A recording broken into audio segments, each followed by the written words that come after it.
Venezuelan dictator Maduro and his wife are now behind bars in New York City as we speak after Trump executed an incredible operation. Special Delta forces there captured him overnight at his home in Caracas, Venezuela.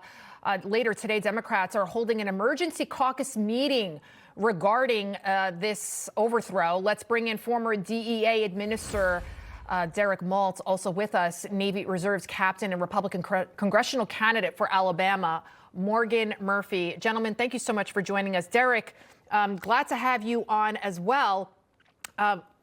DEA agents, they're the ones in that perp walk that were shown escorting Maduro. This video right here, they're the ones escorting Maduro. What do you think about this 25-page indictment? He is facing a host of charges all the way dating back. This is a superseding indictment dating back since 2020. So can you explain that this began many, many years ago, and his regime of corruption spans a quarter of a century?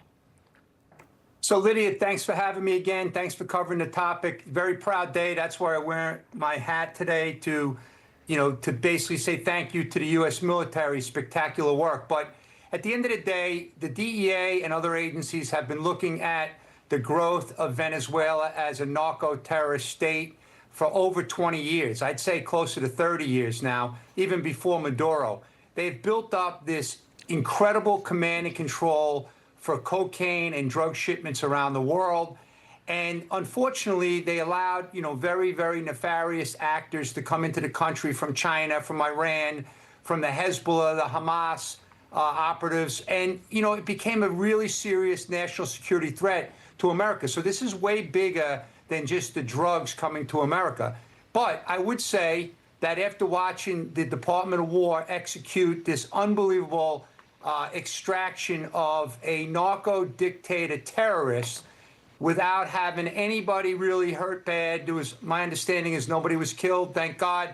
And they got out of there in record time. It was extraordinary. It was flawless. So it's a proud day to be an American, and I'm very, very happy with the progress that they've made in such a short time. It's incredible. And you have a lot of Democrats coming out, slamming the president. You've got that Democratic strategist, James Carville.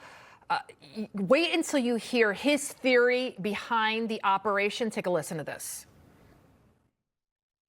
Come on, people. Wake up. If you think this is anything remotely legit, or this is in furtherance of some foreign policy aim or some aim of American interest, oh, come on, please, people, it's all about Epstein. But wake up. Get the scales off your eyes. Don't think beyond just the front of your nose. This is Epstein health subsidies. This is a giant diversionary tactic. Morgan, I mean, the delusion runs deep there. Well, to quote another Southerner, is he high, Clary? I just don't understand. James Carville, did he not notice the giant carrier strike group floating off the coast of Venezuela for the past at least 6 weeks? I mean, this is not something that's just, a spontaneous overnight decision. This took careful months and planning and preparation down to building a replica of Maduro's house so that he could be snatched in the middle of the night in a 30-minute operation. The distraction here is James Carville, because the real issue, as was said earlier, is China. Trump has moved to stop Chinese meddling in our hemisphere. I mean, look at what he did with the Panama Canal, seizing back the Panama Canal. And now, he's shown Chinese hardware is just absolute garbage. It does not pay to get your military hardware off of Temu. We just went in there and just took out all of that Chinese hardware in a flash. They never fired a shot. They certainly did it. Derek, you are a proud man today, DEA. What does this mean for the drug trade? Well, look, there's a lot of demand for drugs, not only in America, but the world. And that's another thing that people are forgetting, right?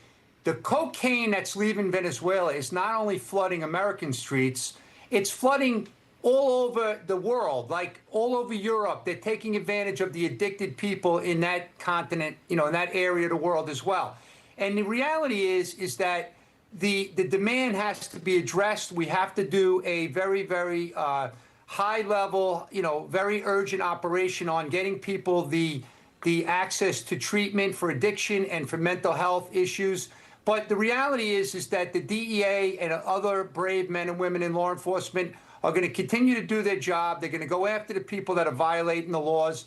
And thank God in this case, the president of action, and I want to repeat that because I learned that from Marco Rubio yesterday, the president of action is not just talking a big game, he's putting the words into action, okay? And that's why we had this flawless operation. So it was the intelligence community, it was the law enforcement agencies, it was the Department of War doing something that we have never seen. And I don't know if it's ever been done, honestly, but I will say that I'm very proud to sit here and watch the DEA did the indictment against Maduro in 2020. It was members from my old team at the Special Operations Division working with agents around the globe in the DEA. So, yeah, it's a great day. But what I loved the most was watching those helicopters transport Maduro and his wife to the MDC, going right by the Statue of Liberty. That was beautiful. It certainly was. And Maduro, there's that footage right there. Incredible. I can't even imagine what was going through Maduro's head as he was coming into New York City and seeing this beacon, this shining example of liberty here of the United States. All right, gentlemen, Derek Maltz, Morgan Murphy, thank you guys so much for joining us.